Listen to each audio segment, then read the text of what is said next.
Hey, everybody, and welcome back to the Melchelle Show. Woo, what's up? On today's show, we got one of our dearest friends, Mr. A legend, Tadlock. a legend. Okay. Mr. Dave. Okay. You And got the horns going. A pillar of the community, North Las Yes. Vegas. So salute this man. How long you been serving the community in North Las Vegas, brother? Oh, man. I've lived there 18 years. Probably got involved, started really trying to care about my community. I mean, I care about my community as soon as I lived there, but probably 16 years. Yeah, wow. Salute you, brother. yeah. Actually, Mr. Tadlock and my husband and Tadlock met at school. They used to teach together. Motown. Right? Mojave. Mojave. Right. Rattlers, Trenches. baby. Right. And then we met later on, and so now he's our friend, not There you just go. Melvin's friend. Yeah. Okay. So tell us, sir, your background. When we met, you were at CTE, right? Career Technical Education. Yeah, I was a high school teacher. Yes, and everything that we're doing here at CBG with workforce development and all that. Can you speak to the need for our community to get upskilled and the importance of making sure that they're prepared for technical skill sets for the workforce? Yeah, I mean, I was a physical therapist, and you can make six figures doing that. Wow. Yeah. But I just kept feeling a pull that I really wanted to help young people and help youth. And even when I was in college, I was working with urban youth situations and stuff like that. And so I just kept getting pulled. And then a friend of mine that recruited for CCSD was like, hey, we need a medical teacher at this magnet type school, CTE school. I didn't know what I didn't know what CTE meant. So I thought about it and stuff, and it was a big pay cut and stuff. But I was like, I feel like that's what I'm supposed to do. You know, for me, Service.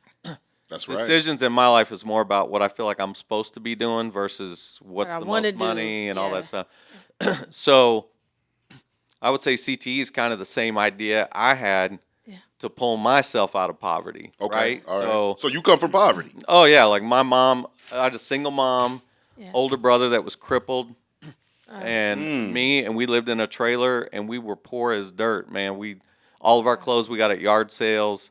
I thought everybody was poor. I just thought that's the way everybody lived. Yeah. And so we barely made ends meet. My mom was like a secretary. From where, brother? Where you? Tell us people where you from. Well, like southern Indiana, little bitty town. Oh, wow. Wow. Yeah. Okay. I'm from the same town that John Mellencamp's from. So when he sings, I was born in a small town. Yeah. So Okay. Yeah. We got a song for that, too. It's called Startup Struggle. Exactly. So I didn't realize it, but the way I grew up, I was a straight up cracker. Oh. Like straight up. Like racist, didn't know anything but like our little town of like 5,000-6,000 people. Oh, wow. Like we told jokes about ethnic Yeah. minorities. Yeah, Like yeah. we made up jokes about them and stuff like that. And I just thought that was normal life. And so, but it was a very rural community, a lot of farmers. My grandfather was a farmer. And so I was around farm and country. I spoke with a, even worse accent than I do now. My dad listened to Willie Nelson, Yeah. Merle Haggard. Oh, wow. You're a real country bumpkin. Yeah, like Country bumpkin. yeah, like I was just country Yeah. cracker redneck. I think I was more cracker. Like we were just really poor, so we just Yeah. did things in ways that we thought. How that's the did way you? do How it. did you come from that background to the audience? Don't even know you're married to a black woman. How did you make That transition. that transition, bro? That's a longer podcast, bro. Okay. That's the next one, right? We Okay. gotta have Edie You back gotta have on Edie that on. one. That's like a Thanks for Miss 5, Edie. 10-year this is like a 10-year process, bro, to get deprogrammed. And Man. Yeah. And I don't think where I grew up, it's not like a lot of people were intentionally No. Yeah. Of course not. racist or hateful. It's we had no exposure. Yes, all Period. they knew. That's all So they when knew. you have no exposure, you just create narratives about people, Yeah. Mm-hmm. and they're true because nobody's there to To tell you they're refute not, anything. right. Yeah. So just to finish the answer about, so what I realized when I was in junior high, high school, I was like, I'm gonna be poor the rest of my life unless I get a really good skill. Period. Like I have to do something that's really important that Yeah. people want to Bottom pay me line. money for. Facts. Because I was thinking like, my family was a broken family. It was pretty difficult, and I was like, I want to have a strong, solid family, and I want to be able to provide. Mm. I want to restart the pattern. I want to break the pattern that I've been in. Yeah. So I was like, I have to do something I have to have skills. Yes. I have to have like Bottom line. skills that are desired. And so I was really good in science. I probably should have done broadcast. My dad was like, you should be in broadcasting. You should be communicating and talking. And so Wow. Even I've back done then, some okay. radio shows. I've been on TV a little bit and stuff like that. But I was a radio DJ in college. Yeah. But I didn't think that could make much money. So I was like, yeah, I'm not going to do that. So I just followed science. I was pretty good in school. And that's another reason. That's why I did well in school. I don't think it was because I don't really, I've taught school for 10 years, taught high school kids for 10 years. I'm not really sure the narrative of some people are smart and some people aren't. I don't really like that narrative. Oh, my man, Mike's calling me. I don't like that narrative. I believe when the human mind is so phenomenal, There you go. it's so beyond the ability of us to understand what it can do. Yeah. Right. If you decide you want to do something, you Right. can almost be great at it. Like You will yourself. I can't dunk like LeBron James, but I can learn information like Einstein. I can learn information like Isaac Newton. I can understand tech like Bill Gates. Like I can pursue that and learn if Yeah. I have a desire for it. So for me, I was like, what am I going to learn? And it's skills. You got to get skills. So I just was good in school because I was like, I'm going to need money to go to college. So I better get good grades. I better be good at school. So I was like paying attention. I was doing my homework. I was in bed every night by 9 o'clock. We had an early bedtime. I played 3 sports and I was salutatorian in my class. Yeah. So I was just like, this is my only chance out of here, Okay, out of okay. this place. And where I went to high school, it was a town of 4,000. Yeah. And all that was there were 2 factories that did wood paneling and another did plastics. I was like, I can't sit in a factory the rest of Right. for 30 years and then yeah. wait to retire. Like I got to do something with my life. And for me, I just felt like God put me here for a reason. It's my job to figure that out and to understand. So I always had a belief I'm supposed There's to do more. something important. Yeah, there's more. If I'm going to do something important, I got to prepare myself. I got to be strong and smart and good at what I do. Yeah. So I tried to approach things that way. And I think being poor helped me. Yeah. When you're poor, you don't have a lot of distractions, man. You can focus. Yeah, I yeah. didn't have a TV in my room. I didn't have a computer. I didn't have cell phones. I didn't have anything. My bedroom was a bed. But now poverty's so different because Yeah. it's like a lot of kids that are quote unquote, and then poor is relative, right? Yeah. Right. Because now Compared to the rest of the world, yeah. compared to the rest of the world. I mean, what we consider poor here in America, we're living like 14th, 13th century. We're living better than kings and queens, Right. Yeah. historically, Yeah. right? Like, Yeah. and that we're calling poor, right? Yeah. So, it's So all let relative. I'll try to boil down the story. So I went to Purdue University. I was living in a fraternity. And Purdue is not a highly diverse college either. Right. So Purdue is an agricultural school. It's an engineering school and an agricultural school. So you Okay. can imagine there weren't a lot of African Americans. It was Yeah. probably like 2%, 3% of the population when I went there. Right. And when I was in 1989, 88, my grandmother, I was going to college, and I love my grandmother. She helped raise me. And she told me, and I never really saw black people in person. Right. Wow. So she said, now when you get up there, don't get mixed up with them coloreds. Oh. I said, okay, Grandma, I won't. Right. This is 1988, bro. Like, but that's. I didn't think there was we didn't think there was. She didn't know that later you would meet some colors that would think you. I don't know if you were white. Like. So it was more if she was brought up. Yeah. Black people aren't. less important than us. We're just not supposed to mix. That's Right. what she was taught her whole life. Tribal. Yeah. So my third year at college, I'd pretty much, done my thing. I was in fraternity, and I was coming up to my door of my fraternity, and there was this Baptist Student Union center right across the street. Yeah.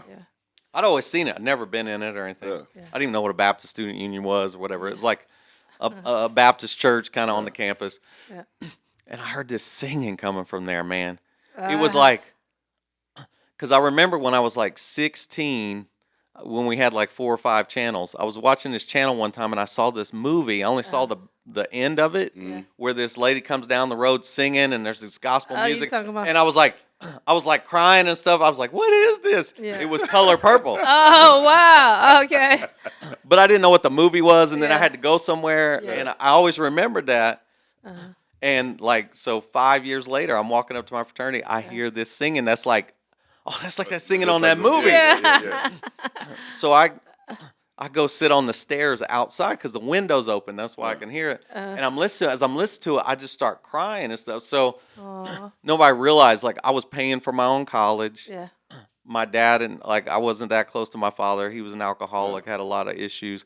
I wasn't really that close to my mom. I hadn't lived with her till I was 7. So I like took all these problems on my own and just I'm the guy. I'm gonna grind it out. I'm gonna fight it out no matter what. Kind of like your story, the things you had to do. Yeah. And it was like that music just reached down and hit all that pain, Right where you needed and it. it all just came out. And I was like, "Whoa!" I'm like snot I'm crying. And this lady goes out to go to the bathroom, and she looks through the door and she sees me sitting on the steps, and she's like, she opens the door. She goes, "Are you okay?" I was like, "Yeah, I'm okay. Just the music's so beautiful. I'd never heard this." Wow. She goes, and that lady's name was Virginia. She said, "Come on in here." I was like, "No, I can't come in," because I remember my grandma was like, "Don't get mixed in with the colored folks." Like that was still in my head. I'm like, That's funny. like I've never been around black people. I can't. Yeah, No, yeah. you don't understand. I can't go in there. Yeah. But she just kept on Persistence. me. Yeah. She's like, "Boy, if you don't get in here, come on in. The Lord's working on you." Blah blah blah. She was like, she was old school. She's like, Yeah. "Come on in here." And so I went in, and there was like 10 rows of chairs, and they were in the first 3 rows. So it was like an apostolic church. There was about 22 people, all black people, and me. So I came in. I sat in the back row. There was like 8 rows of rows between me and those people, right? Yeah. But I loved the music. Yeah. So I started going there every Sunday afternoon. I went to my normal church. I go there just because I wanted to listen to music.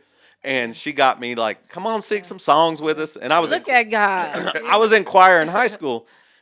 And so I started singing some songs with them. And she goes, one day, like 2 months later, she goes, "You're ready." Yeah.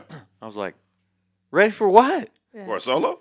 No, she goes, "You're ready to join the gospel choir at Purdue. Oh, okay. Okay. You can go with me to rehearsal." I said, "Oh, okay, dope.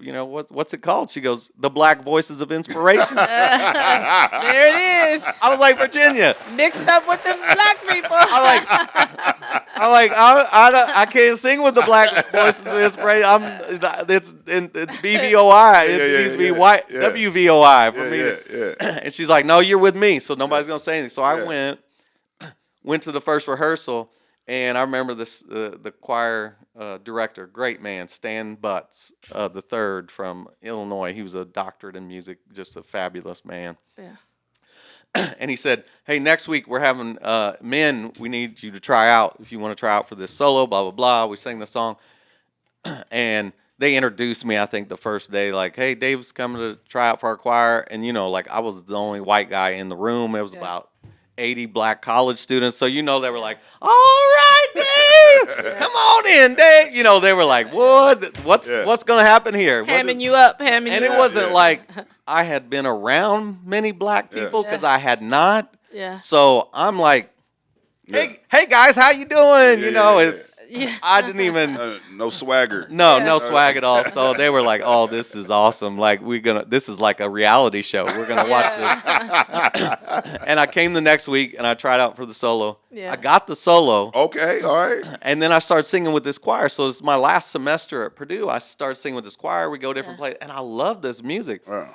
I got into physical therapy school in Indianapolis at IUPUI, Indiana's physical therapy school. So I went there. I listened to the black gospel radio station. I call in. I say, hey, where can I go? Yeah. Listen to some good black gospel music and stuff. He goes, hey, try Messiah Missionary Baptist. I show up there. I'm the only white guy in the church, but I love the music. And they say, hey, if you want to join the choir, I say, I want to join the choir. And they're like, who is this guy? Like, and I joined the choir, and that choir was Rodney Bryant and the Christian Community Mass Choir, and they were pretty famous. They've done 4 albums. Yeah. He's a Keeper, all these different songs. And I started traveling all over while I was in college with them. Oh, wow. And then while I was at college, Indiana, I entered a minority mentorship program where I just said I would be a mentor to help a minority student get into like allied health, physical therapy, medical school, whatever. Yeah. And so Be that I got bridge. paired with somebody. Yeah. I met her, and we didn't get along at all. Because at that phase, I don't know how to explain it. It's kind of like Caucasian people go through a phase when they're really kind of starting to enter black culture. Like, Right. I'm down with y'all. Yeah, You know, yeah, like, yeah. you know, black. You know, I'm black. Hey, you know what I'm up? You know what's up, Doc? I'm with you, bro. You Doing know, too much, we say. way too much. Yeah, Just right. way too much. Like, Extra. I'm trying to make sure Yeah, that black you're down. people know That you I'm feel cool, comfortable. Yeah, yeah, Right, yeah. yeah. but I'm way, Extra. Yeah, way, yeah. just have no idea who I am now Yeah, at this yeah. point, right? Yeah. Trying to The way- figure it out. Yeah. Yeah. And so that came across to this Yeah. lady that I was meeting with, and she's like, "This boy is crazy." Yeah, Like, yeah. so she never talked to me. Anyway, we became good friends over time. Anyway, that's my wife. Oh, I was waiting. I was really waiting for that because you know what? You know what, Talak? Just to piggyback off of everything that you just said, I have a similar story because I was going to school, right? My whole thing, I wanted to be a pediatrician. And then Yeah. I was like, okay, well, that's going to be, too difficult and too much money. So then I narrowed it down to becoming a physical therapist, right? Oh, wow. And so then my maybe last year of school, I transferred to Cal State San Bernardino, right? And then I met this counselor, right? And I believe in signs and wonders, right? So I met this counselor, and that same counselor, my babysitter, used to be his babysitter too. Okay. So that was a sign and wonder. And he told me, he was like, just talking to you and finding out your interests, it just doesn't seem like you should really waste time and money. He was concerned about pursuing this. Why don't you pursue communications? Why don't you get a degree in public relations? I Because never of really think everything Oh, that yeah. you're doing. PR. So Woo. I had someone, same thing, but the pressure of gearing me in the different direction, right? So as you were saying, they were saying, they pushed you maybe into, or you kind of got pushed because of the skill thing and how you grew up to physical therapy. I was getting pushed away from it, right? Yeah. So check this out. And then you say how you met your wife through that process. Now, I was like, okay, I'm going to be a communications major. I'm going to major in public relations. So now I sign up. I'm all in my classes. And I'm just like focused, right? Same thing. I just want to get stuff done, right? Yep. And so I'm thinking, I'm going to meet my husband, on the other side of the world after I get a good job and all that, right? And so I walk into class and all the young people are in there. And then Melvin She was is checking me sitting Uh, in the back, was checking and me I out. always would go to the row where be there honest. was the least people because Right. I didn't want to be bothered. Don't ask me for my number, none of that. I just want to get done, right? Right. And so he was back there. I had my backpack, and I was looking down. I wasn't paying attention, but I was. I saw it was one person. Then I looked up, and he was sitting in the back, right? Had no idea that would be my husband. And the same thing. It's like, if I wouldn't have made those life changes, I would have never have met him. Go ahead. And then the connections are crazy right now because how I actually got her to be my girl was singing to her. Oh, stop it. When she heard, she what said, you saying? Some Jodeci, bro? No. "My whole life has changed." Oh, I thought you was gonna say bubblegum butterflies. I think did I turn my mic off? I'm good, right? Okay.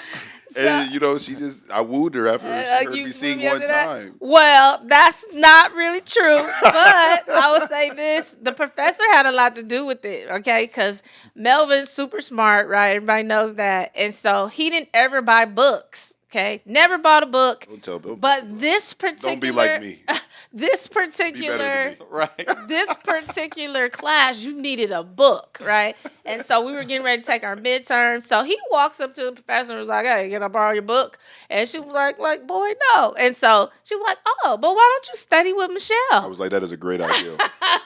I'm going to study with And her. then I was like, okay. And then the rest is history. Yeah. But to be honest about So Same let me tell story. you another layer. Okay. So my wife was an African American, right? Yeah. Guess where she's an African American from? Gary, Indiana. Oh, that's wow. Michael Jackson's That's home, right? amazing. Is that the layer we're talking about, right? The layer of, have you ever been to Gary? No. We want to go now. It's all black, right? Yeah, right. yeah. Like it's not all black, but it's It's the opposite of what you grew up in, it's right? the black capital of We- Indiana. We Like heard about it in songs. Yeah, That's yeah. it. yeah. So I would be walking with her in Gary. I think I and watched the Gangland about Gary. and it's like, well, and Gary had some times it was an amazing, fabulous place and Of stuff. course. And I'm not trying to talk smack about Gary, but No. there were a number of dudes that were like, "Why are you walking around with your Yeah. sister Of course. around our Gary, neighborhood right period. now?" You Yeah, know, it's yeah, like yeah. probably like what a black person would feel like walking Yeah. around Yeah. in my hometown. Yeah, Like it's exactly. like Yeah. this is not we don't do that here. don't do that here. Yeah. So she had always thought I would never date a white guy. I will never Wow. like kissing white people is gonna taste like fish. Like she had Oh, wow. She had a whole thing in her brain, too. she had all kinds of things. And so when she found herself liking me, it was really a difficult transition to like Oh, wow. when we were Power together. of love. Power When of we were love. together, then her friends would come around. She would like create like distance and stuff. Oh, You could tell wow. she just nervous. Yeah. Yeah. she wasn't ready to Let that go. be outed, you know. Yeah. That, Yeah. And I was just like this you're right. I pursued her like Yeah. I pursued getting out of poverty. Yeah. Right. I think you're beautiful, and I want to be with you. So Yeah. I'm not giving up, That's no how matter you do what. it. Like Yeah, you gotta have her. Yeah, you gotta have her on the next episode, bro. You gotta Yeah. come back. so persistence. So, and when she finally said yes, we dated. Yeah. We were best friends for 2.5, 3 years. So when we started dating, it was like, oh yeah, we know. Yeah, Like, we know. Yeah, that's the best way to do it. But when we got married, man, I'm gonna write the book one day so much. Yeah. So we were gonna get married at a church that we were going to together by Indianapolis, Yeah. like a college, and we had done all kinds of stuff for that church. We'd gone out representing that church. We were gonna get married at that church, and her family up in Gary's like, we're not coming down there and getting lynched. Yeah. Oh, wow. So Indianapolis is in the middle of the state of Indiana. The southern half of the state is known for being super racist. So this was about 15 miles south of Indianapolis. So it's like in the no-go zone Yeah. for black people. Or if you go there, you don't get out of the car till you hit Louisville. Oh. Like you stay out, because the KKK, people don't realize, in Indiana, it was the strongest in Indiana in the 1930s. There was a chapter in Third every wave. county. That's the third wave. No, the second wave. Yeah. A chapter in every county in the state. Yeah. Oh, wow. It was just seen part of being part of the community to be in the KKK. So Period. there wasn't the horrific things that happened in the South happening there, but it was just like a That was their pervasive, base. Pervasive. Yeah. racist That's the culture. Yeah, yeah. So her family's like, we're not coming down there. We're going to get lynched. And we're like, it's 1994. Like, Yeah. what are you talking You about? never know. There's no lynchings. What are you talking? Like, we're having these discussions You with her never- family, Have right? you seen Get Out? Like, no, I'm just kidding. So we're like yeah. talking them off the ledge. Yeah. Finally, after like a month, we get them all okay. We'll Yeah. come down. Comfortable. Then the pastor of the church calls me one night Uh-huh. and says, "I'm gonna have to ask you all not to get married at our church." Oh. And I said, "What? What's going on?" And he goes, "We had already talked to the wedding planner, set a date, had invitations. We had a deacons meeting, and it just got way out of hand. And 1994. half of the deacons we're going to walk out. Wow. He goes, our church isn't ready for a black and a white person to be married. Oh, wow. That's crazy. 1994. So Yeah. we made a U-turn, and her dad is a minister in Gary, and we said, can we get married up there? Like, it's not working out. We didn't even tell him what happened, really, because you guys were right. Yeah, you want to hear I told you so. Everything you were saying was actually right. Yeah. I'm sorry. Like, Yeah. so we went up to Gary and got married there, but my mom and my grandparents disowned me. Oh, no. But that's because the way they were brought up. Yeah. So I had the wedding. My mom and grandparents didn't attend. I was done. I wasn't their family anymore. My kids weren't part of the family. Nothing. Oh wow. For almost like 5 years from my grandparents and like 6, 7, 8 years from my mom. But anyway, I read a lot of Martin Luther King and his Strength to Love book and stuff, and I realized you have to give people grace and time to overcome prejudice or the ways that they've been taught. Yeah. And I can say today, everybody in my family is cool with Edith. Like my mom and her talk. My grandparents ended up accepting her and meeting her before they passed away. My youngest daughter is named after my grandmother. Oh yeah. Okay, all right. So I just Power like of love. with God, like Yes. and the example, like I think Christ, the example of forgiveness and giving mercy and compassion to people, even maybe when maybe they don't deserve it. But if I'd have cut off my family, I'd been like, hey, well, if you're gonna be like that, I'm just done. No. Then they never would have been able to come through that. Well, so. We got a couple minutes left. Well, I was going to say. Yeah, we're supposed to be talking about my band. What's going on here? I was about to say, no, that's good. Well, I just want to say one thing, because sometimes, for us to grow, we have to, how can I say, have to part from our traditional ways and our family ways so that we can grow. And then that doesn't mean that it's not going to come back around full circle. Yep. You know what I mean? And it did for you. Yeah, right. And that's a beautiful testimony. So, yeah. Like, I had to handle it in a delicate way. And I want to set you up perfect, Tadlock, to close out. I know one of your biggest songs, right, was inspired by that testimony, by your life story, right, with the Soul Juice Band. And tell us about that song, about the... So the name of the song's Brown. Brown, there we go. And the point is, I was teaching medical classes, right, and we'd get to the skin section, and I was talking about melanin and melanocytes, and I would tell the kids, I'm like, you realize we're all the same color, right? And they're like, nah, man, you're white, Mr. Tyler. And I'd hold up a piece of white paper, and even this table's white. It's like, I'm not white. Right. I'm light brown. Right. And I'd pick the darkest kid I'm like, you're dark brown. Right. We're all different shades of brown. So I said, think about that. That means racism is ridiculous. We're the same color. Melanocytes only produce melanin, and melanin is brown. Right. We are all brown people. Right. And I would get them to think on that. Yeah. And I think that's why dark brown people respond to the song. Yeah.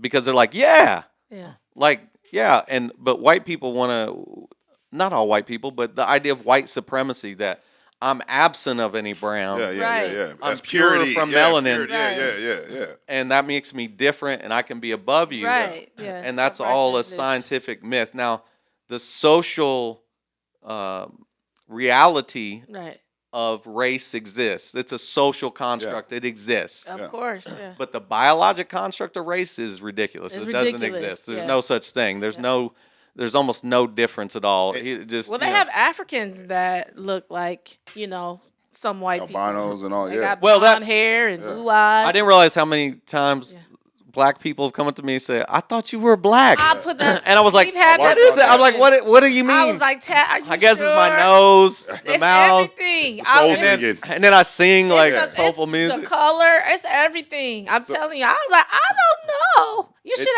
ask him. And I know you guys got to close out. I know you guys got a big show coming up. Can you tell us a little bit about this? And then make sure you tell the audience how they get access to your music, what platforms you guys are at, how do they follow you so they can move with your movement. So brother. 5 or 6 years ago, I started a band after my brother passed away, my older brother. He was crippled and just dealing with a lot of stuff.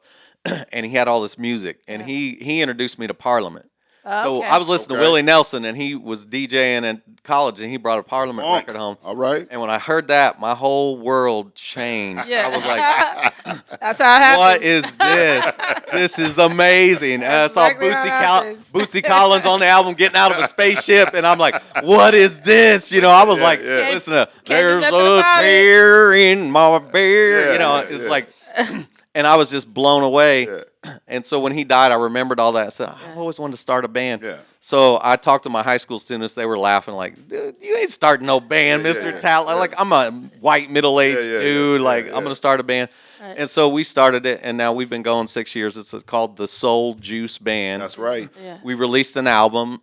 We're on all the platforms, and we're playing. You spell that SOULJOOS, right? No. It used to be that, but people Okay. kept Oh, calling. okay. All right. People They've kept evolved. saying Jews. Okay, all People right. kept calling Jews. Okay. They've evolved, babe. So it's juice, just like apple juice. Oh, The okay. Soul Cool. Juice Okay, Band. perfect. All right. And so we're playing Life is Beautiful next weekend. Life is beautiful. From the Life is Clap that Beautiful. up. Life beautiful.